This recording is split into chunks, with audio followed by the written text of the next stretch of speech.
So what are the EU's priorities for the Eastern Partnership countries when it comes to judicial reform? Well, first of all, thank you for inviting me to participate to this event, which shows the importance of the good cooperation that we put to the issue of the cooperation between the EU, in this case then Commission and our DG Justice and Consumers, with the Eastern Partnership countries.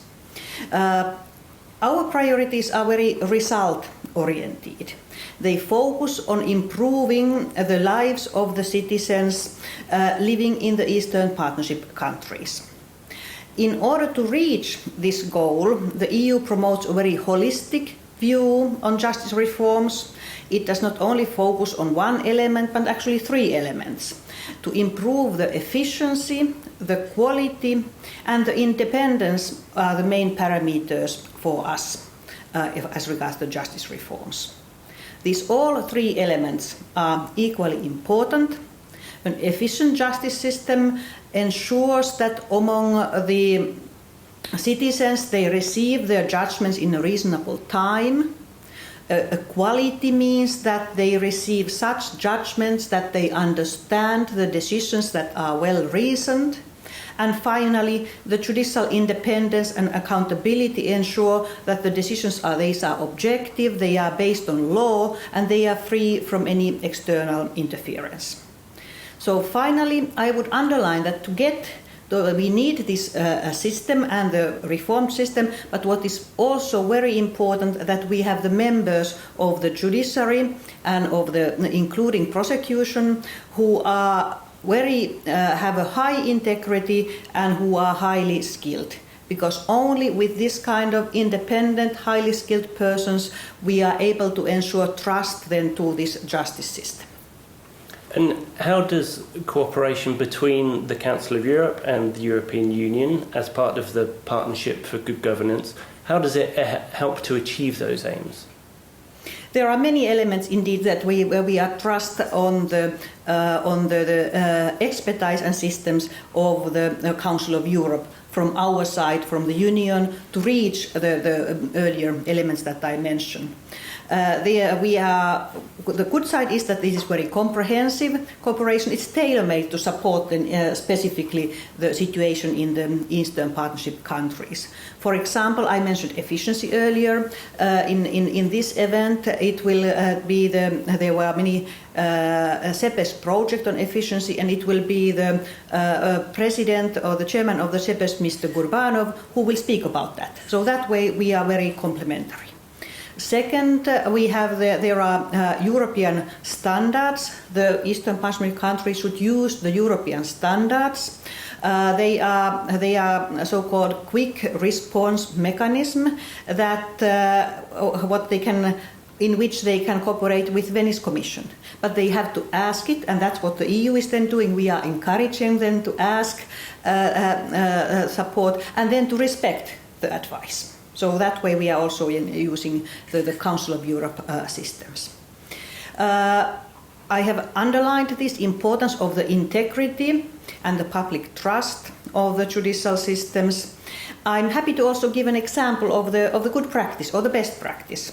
For example, in the selection process of the Ukrainian anti-corruption court, I would mention that this was a good practice. That process ensured that there were a high-level integrity in the selected members. There was an additional element, for example, that there were international experts were involved to increase still the trust. So we have also indeed good examples how to do the reforms, how to get a very high-level bodies. And looking to the future, which aspects of judicial reform do you think the partnership should focus on going forwards? We have indeed been doing this partnership, or we have cooperated, and we have actually had agreed deliverables. We had 20 agreed deliverables for 2020. So this was a good number, good to go. But now we have to say that we have to actually still do all of them. It is in the area of justice that some of the existing deliverables are still outstanding. So against this background, we have to still continue, even in the future, still executing and implementing what we had agreed. So this is what will be done in the future, will need to be based on what is there, whether there's still room to do on the basis of previous commitments.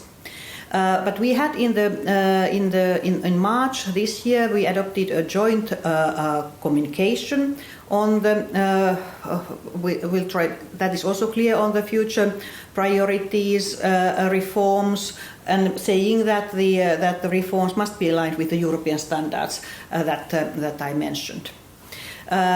This work continues. It is too early yet to say in more detail. My services are closely involved, continue the development of these post-2020 objectives for the justice reform, and we have to come back then to later to announce the details. I can just now say that we confirm that it continues to be a priority.